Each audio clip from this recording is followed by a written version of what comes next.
Письма с фронта. Как их ждали? Для миллионов наших соотечественников весточки с фронта становились ответом на самый важный и сокровенный вопрос – жив ли? Письма военных лет – это потрясающие силы документы, бесценные реликвии семейных архивов.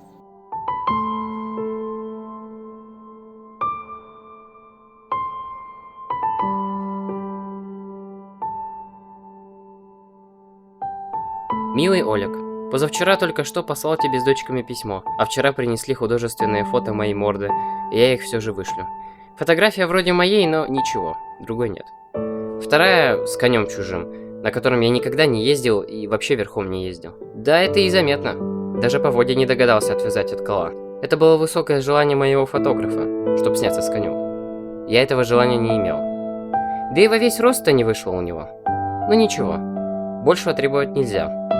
Фуражка тебе уже это знакомо, я в такой же самой приехал, правда это поновее. Шерстяная гимнастерка, диагоналевые темно-синие брюки галифе, сапоги не вышли, погоны также, звездочек не видно. Фотограф говорит, в следующий раз он меня сфотографирует с крыши, тогда возможно и погоны видны будут.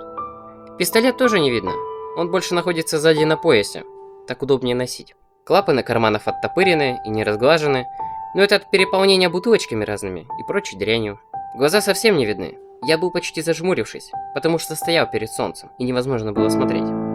Как бы не было, а немного похож на себя. Как видишь, трезв и юн. Оля, я больше на фото похож на ординарца, какого-либо выхоленного офицера, чем сам на старшего офицера, правда? Зато хирург. Целуй за меня дочек. Поздравляю еще тебя, Олег, с днем рождения и крепко вас целую в этот день больше, чем в обычные дни. Желаю хорошо жить и быть здоровой, а также готовиться к следующему письму. Олечек, любимый мой, до свидания.